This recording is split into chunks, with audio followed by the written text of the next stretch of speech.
নমস্কার বন্ধুরা, সকলকে সরস্বতী পুজোর অনেক অনেক শুভেচ্ছা এবং ওয়েলকাম টু সিম্পল রন্ধনশালা।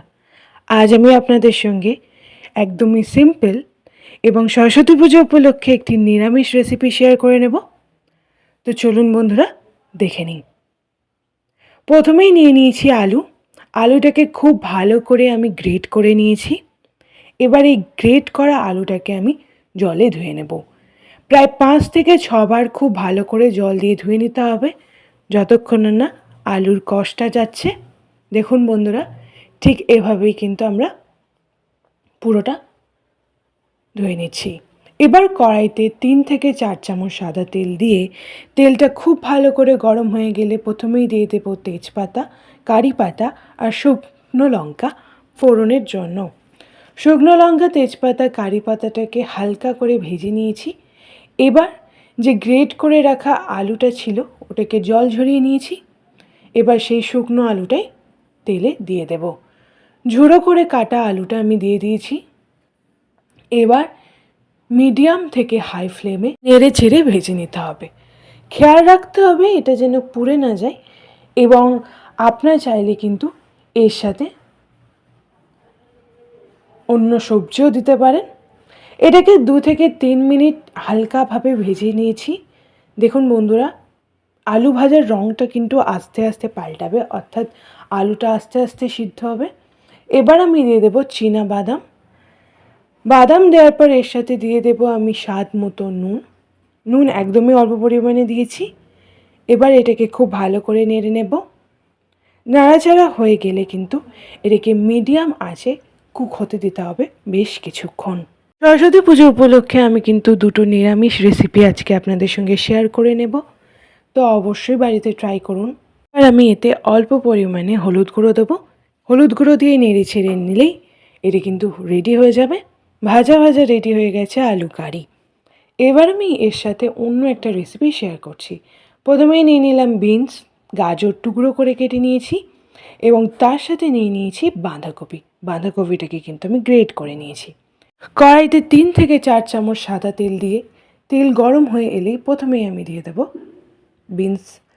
কুচি করে বিনসটাকে একটুখানি ভেজে নেব, যাতে এটা একটু সিদ্ধ হয়ে যায় আর ভাজা ভাজা হয়ে যায়। মিডিয়াম আছে 2 থেকে 3 মিনিট পর বিনসটাকে ভালো করে ভেজে নিয়েছিলাম। এবার আমি দিয়ে দেব গাজর কুচি।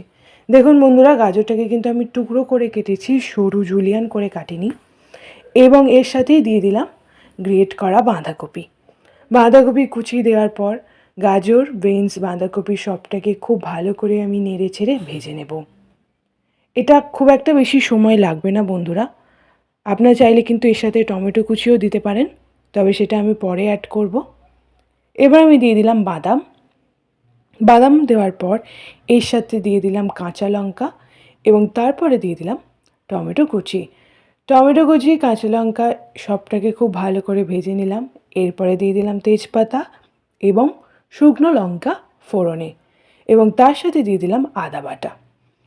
পুরো মশলাটার সাথে সবজিটাকে খুব ভালো করে মিশিয়ে নেব, যাতে মশলার কাঁচা গন্ধ না থাকে, এবং খেয়াল রাখতে হবে যাতে মশলাটা পুড়ে না যায়।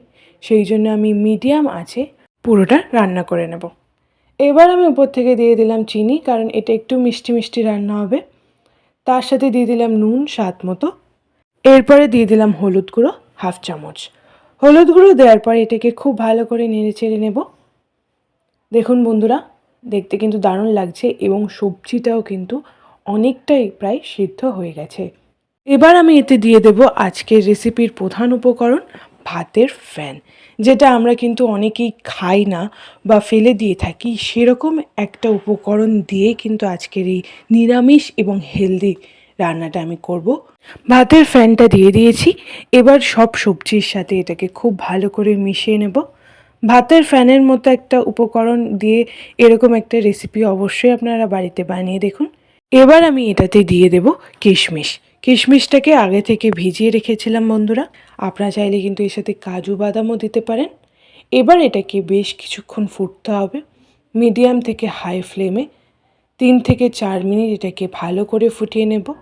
দেখুন বন্ধুরা, দেখতে কিন্তু দারুণ লাগছে। এবং এটা খুব বেশি পাতলা বা খুব বেশি গাঢ় হবে না, এটা কিন্তু মিডিয়াম একটা ঘনত্বের হলেই হয়ে যাবে। দেখুন বন্ধুরা, এটা হয়ে এসছে। এবার আমি গুঁড়ো মশলা দিয়ে দেব। প্রথমেই দিয়ে দিলাম জিরে ধনে গুঁড়ো এবং তার সাথে গোলমরিচ গুঁড়ো।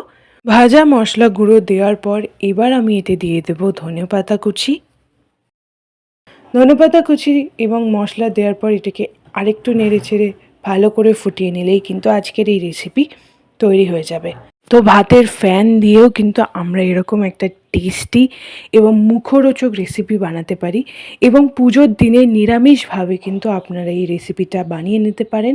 এটা কিন্তু খেতে হবে দারুণ টেস্টি। এটা হয়ে গেছে, এবার আমি এটাকে একটি পাত্রে ঢেলে নিলাম।